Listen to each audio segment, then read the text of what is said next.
Hi friends, welcome back to our channel. और ये video specially student visa, post study work visa, dependent visa के लिए है, क्योंकि बहुत सारे स्टूडेंट्स से डाउट आ रहे थे कि जब वो वीज़ा अप्लाई कर रहे होते हैं कि सर ये स्टूडेंट वीज़ा में हम कितनी अर्निंग कर सकते हैं, और डिपेंडेंट वीज़ा में अपने फैमिली में अगर अपने स्पाउस को लाना, अपने पार्टनर को लाना है, वाइफ को, हस्बैंड को लाना है, तो वो कैसे ला सकते हैं, वो अर्निंग कर सकते नहीं कर सकते हैं। और फिर उसके बाद PSW वीज़ा, जो पोस्ट स्टडी वर्क वीज़ा होता है कि हमें मास्टर्स करने के बाद यूके में कितने साल यूके में रह सकते हैं, उसका कौन सा वीज़ा है। तो ये बहुत सारे डाउट्स हैं स्टूडेंट्स के, और ये वीडियो स्पेसिफिकली सिर्फ और सिर्फ student visa, work visa, dependent visa के बारे में है। तो आपको क्विकली मैं बताऊंगा इस पर्टिकुलर वीज़ा में कि आपको अगर यहाँ पे यूके में अपनी मास्टर्स की पढ़ाई कर रहे हैं, PhD की पढ़ाई कर रहे हैं, तो उसके बाद आपके पास during the visa, student visa में आप कितना कमा सकते हैं, आपको क्या क्या अलाउड है उसमें काम करने के लिए, किस सेक्टर में अलाउड है। उसके बाद अगर आप अपना साथ अपने किसी पार्टनर को लाना चाहते हैं डिपेंडेंट वीज़ा पे, तो उसमें क्या क्या प्रोविजंस होते हैं। और उसके बाद हम देखेंगे PSW वीज़ा, जो पोस्ट स्टडी वर्क वीज़ा होता है, जिसको ग्रेजुएट वीज़ा कहते हैं। अगर आपने अपनी डिग्री कंप्लीट कर ली है, उसके बाद आप यूके में कितना साल रह सकते हैं, कितने साल नौकरी कर सकते हैं। और फिर उसके बाद अगर इन सारे वीज़ा के बाद एक चीज़ होती है ILR, कि इंडेफिनिट लीव टू रिमेन। अगर आपको कितने साल यूके में रह लें तो आपको ILR मिल जाएगा। ILR इज़ जस्ट लाइक कि परमानेंट रेजिडेंस से मिलने से पहले आपको ILR मिलता है। ILR का मतलब है आपको वीज़ा की ज़रूरत नहीं है, आप जब तक चाहें तब तक यूके में रह सकते हैं, और जब चाहें तब आप यूके की सिटीजनशिप के लिए अप्लाई कर सकते हैं। इन सब के बीच में एक टॉपिक और बात करेंगे हम, ग्लोबल टैलेंट वीज़ा। आपको ये क्या होता है मैं बता दूंगा, लेकिन ग्लोबल टैलेंट वीज़ा काफ़ी ही एक ब्रॉडर चीज़ है। उस पर अगर आप डिटेल में चाहेंगे तो मैं उस पर एक दूसरी वीडियो बनाऊंगा। तो आइए फिर वीडियो को स्टार्ट करते हैं। First of all will start with student visa. तो मैं आपको ये जो इन्फॉर्मेशन दे रहा हूँ, ये गवर्नमेंट वेबसाइट, जो UKVI की जो वेबसाइट है, यूनाइटेड किंगडम की वीज़ा रेगुलेशन अथॉरिटी की जो वेबसाइट है, वहाँ से सारी इन्फॉर्मेशन मैं आपको दे रहा हूँ।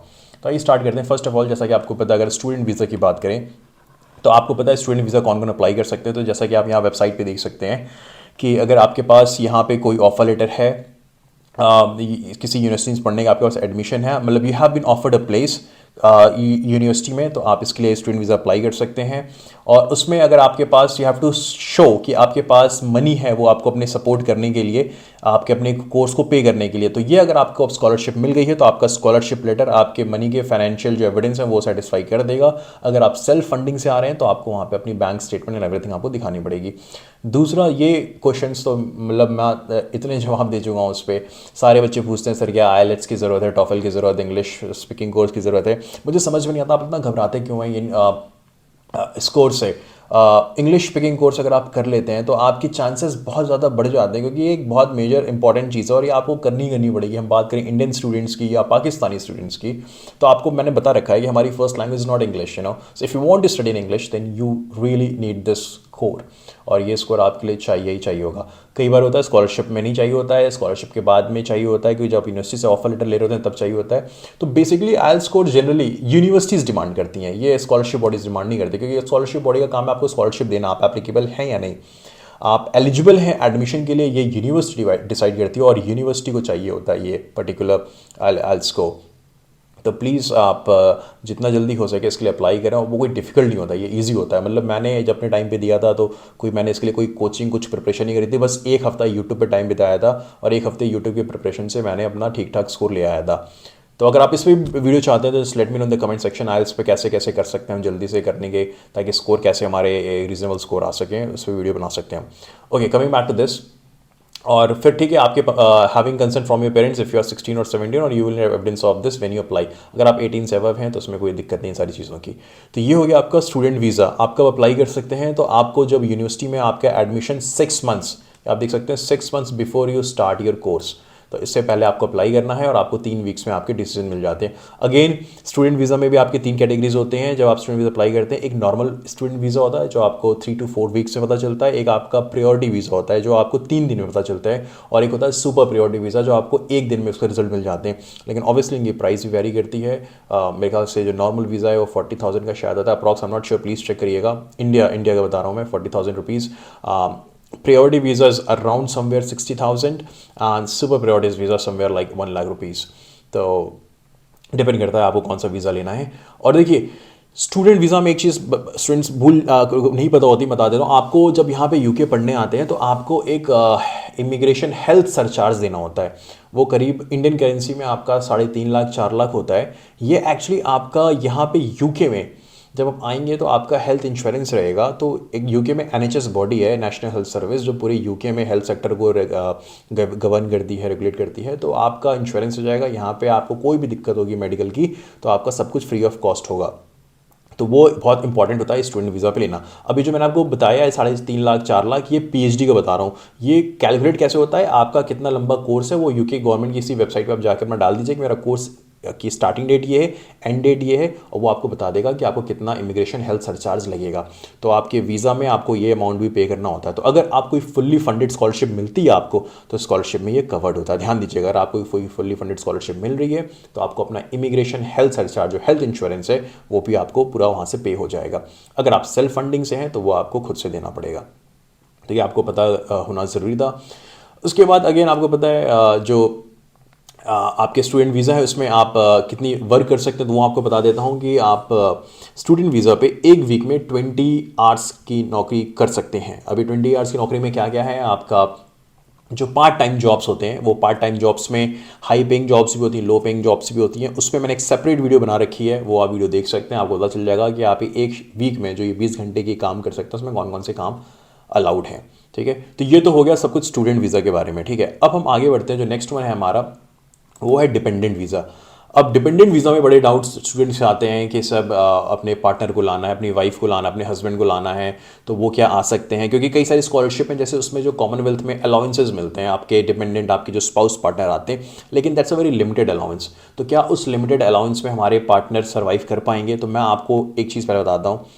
पहले तो ये समझ लेते हैं कि डिपेंडेंट में होते क्या क्या है। तो डिपेंडेंट में आप अपने पार्टनर को या स्पाउस को ला सकते हैं, और अपने बच्चे को जो 18 साल से कम का है उसको आप डिपेंडेंट वीज़ा पे यूके में ला सकते हैं। अब ये कौन कौन ला सकते हैं, पहले तो ये समझना है। तो देखिए, आपको मैं गवर्नमेंट वेबसाइट पे दिखा रहा हूँ, यहाँ पे मेंशन है a government sponsored student starting a course that last longer than 6 months. अगर आपको गवर्नमेंट स्कॉलरशिप मिली है और आपका जो स्टडी कोर्स है वो 6 महीने से ज़्यादा का है, तो आप ला सकते हैं। First thing. सेकेंड, अगर आप फुल टाइम स्टूडेंट है किसी भी पोस्ट ग्रेजुएट लेवल कोर्स में जो 9 मंथ से लंबा है, तो आप ला सकते हैं। लेकिन ध्यान देने की ज़रूरत यह है कि ये जो करंट डिपेंडेंट वीज़ा के जो नियम हैं ये अब तक के लिए थे। आप यहाँ पे नीचे देख सकते हैं 1 जनवरी 2024 नेक्स्ट ईयर से अब ये रूल चेंज होने वाले हैं। और ये रूल चेंज ये होने वाले हैं कि आप मास्टर्स कोर्स में तो आप नहीं ला सकते हैं अनलेस एंड अनटिल आपका मास्टर्स कोर्स रिसर्च ओरिएंटेड है। जैसे कि यहाँ पे जो मास्टर्स कोर्स भी होते हैं उसमें अगर आपका पीजीटी होता है, पीजीआर होता है, पोस्ट ग्रेजुएट टॉट कोर्स है, अगर उस कोर्स में आपको कोई रिसर्च नहीं होता है तो उसमें आप डिपेंडेंट नहीं ला सकते हैं। लेकिन आपका पोस्ट ग्रेजुएट रिसर्च कोर्स है मास्टर्स का, तो आप अपने डिपेंडेंट को ला सकते हैं। देखिए, आप यहाँ पे मेंशन है रिसर्च बेस्ड हायर डिग्री। अगर रिसर्च बेस्ड हायर डिग्री है तो आप ला सकते हैं, या अगर आप पीएचडी या अदर डॉक्टरेट मतलब पोस्ट डॉक या पीएचडी कर रहे हैं तो आप आराम से ला सकते हैं। मतलब ध्यान देने की जरूरत यह है कि 1 जनवरी 2024 से अगर आप किसी रिसर्च लेवल कोर्स में मास्टर्स कर रहे हैं, पीएचडी कर रहे हैं, तो आप ला सकते हैं। लेकिन अगर सिंपल टॉट कोर्स में मास्टर्स कर रहे हैं तो अपने डिपेंडेंट को नहीं ला सकते हैं, क्योंकि ये अभी यूके का इमिग्रेशन पॉलिसी चेंज हुई है, इसमें ये नए नियम आए हैं। तो प्लीज़ ये ध्यान दीजिएगा कि आप कौन सा कोर्स पढ़ रहे हैं, आ रहे हैं, उसके बिहाफ पे आप अपने पार्टनर को ला सकते हैं और नहीं ला सकते हैं। ओके, अब ये पार्टनर होता कौन कौन सा है? तो ऑब्वियसली आपकी हस्बैंड, वाइफ या सिविल पार्टनर, या even it can be your unmarried partner, और आपके चिल्ड्रन जो 18 साल से कम के होने चाहिए। इसमें आपको एविडेंस क्या देना है? आपको एविडेंस में मैरिज सर्टिफिकेट या आपकी कंट्री का जो सिविल पार्टनरशिप का सर्टिफिकेट होता है, अगर आप वो लगा देंगे तो आपको वो डिपेंडेंट वीज़ा मिल जाएगा। ये तो जनरल रूल हो गए।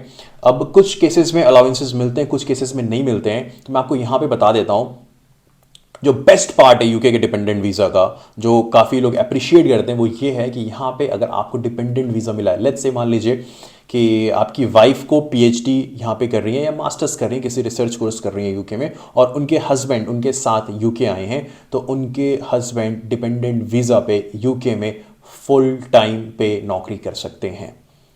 फुल टाइम की नौकरी करना is a big thing, because उसमें आप इतने पैसे कमा सकते हैं कि आप अपना और अपनी वाइफ दोनों का खर्चा चला सकते हैं। तो it's very well and nice कि यूके के डिपेंडेंट वीज़ा में जो पार्टनर जो आते हैं, चाहे वो हस्बैंड हो या वाइफ हो, they can work full time in UK. That's a very nice thing. तो ये हो गया डिपेंडेंट वीज़ा के बारे में। आई होप आपको सब कुछ क्लियर हो गया होगा, आपके सारे जो डाउट्स थे।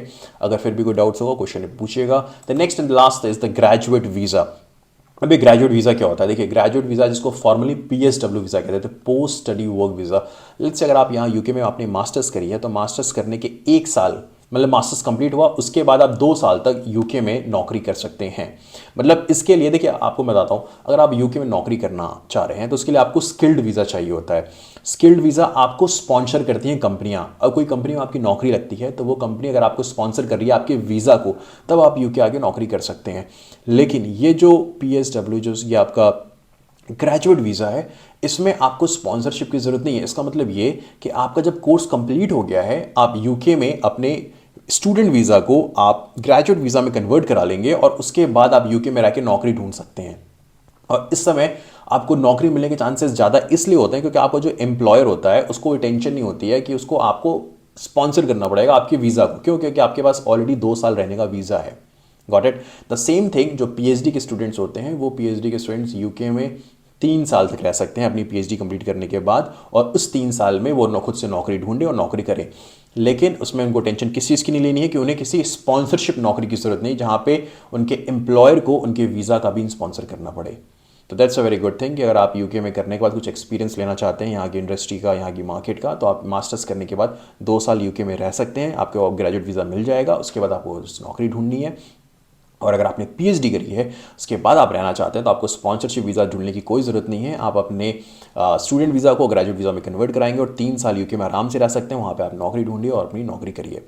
ठीक है, ये सारी चीज़ें हो गई। लास्ट टॉपिक था जो ग्लोबल टैलेंट वीज़ा था। कि ग्लोबल टैलेंट वीज़ा ये वीज़ा होता है कि अगर आपने अपनी मास्टर्स कर ली या अपनी PhD कर ली है, उसके बाद आपने ग्लोबल टैलेंट वीज़ा के लिए अप्लाई किया, अगर आपको ग्लोबल टैलेंट वीज़ा मिल गया, जो कि बहुत मुश्किल होता है, लेकिन मैं बहुत लोग को जानता हूँ जिनको ग्लोबल टैलेंट वीज़ा मिला हुआ है। तो इस ग्लोबल टैलेंट वीज़ा मिलने के बाद आप यूके में फिर आपको 3 साल आप जैसे यूके में रह लेंगे, then you will get ILR। मतलब सबसे जो शॉर्टेस्ट रूट है ILR लेने का यूके में, वो है ग्लोबल टैलेंट वीज़ा। 3 साल के अंदर आपको ग्लोबल टैलेंट वीज़ा मिल जाएगा। अगर आप स्किल्ड वीज़ा पे तो एटलीस्ट आपको 5 साल यूके में नौकरी करनी पड़ेगी, उसके बाद ILR मिलेगा। लेकिन ग्लोबल टैलेंट वीज़ा में सिर्फ 3 साल मिल जाता है। तो ग्लोबल टैलेंट वीज़ा के क्या क्या प्रोसीजर है, अगर आपको उसके बारे में जानना हो देन लेट मी नो, और मैं आपको कमेंट सेक्शन में बताइएगा, मैं आपको उसके जवाब दूंगा। और अगर इन्फॉर्मेशन अच्छी लगी तो लाइक शेयर सब्सक्राइब करिएगा। तो ये कई बार क्या होता है, मैं देखता हूँ स्टूडेंट्स के क्वेश्चंस आते हैं, मैं उनकी रिप्लाई करता हूँ, और अब तक मैं ऑलमोस्ट सारे रिप्लाईज देता रहा हूँ, लेकिन उसके बाद भी कई स्टूडेंट्स ना जाने कैसे भी वो करके सब्सक्राइब नहीं कर रहे हैं। वो बस डाउट्स पूछते हैं, जवाब मिलता है, थैंक यू बोल के चले जाते हैं। देखिए, all what I need from you is just subscribe. अगर आप सब्सक्रिप्शंस मेरे यूट्यूब चैनल का बढ़ाएंगे तो it will really inspire me to make more such videos, you know. So आप अगर मेरी हेल्प करना चाहते हैं, that's only one way, that's if you subscribe my channel, you make me grow on YouTube channel. That's how you can help me. So anyways, I'll keep on making the videos. अगर आपको कोई doubt हो please comment section में बताइएगा. I'll get back to you soon. All the very best. See you soon in UK. Bye bye.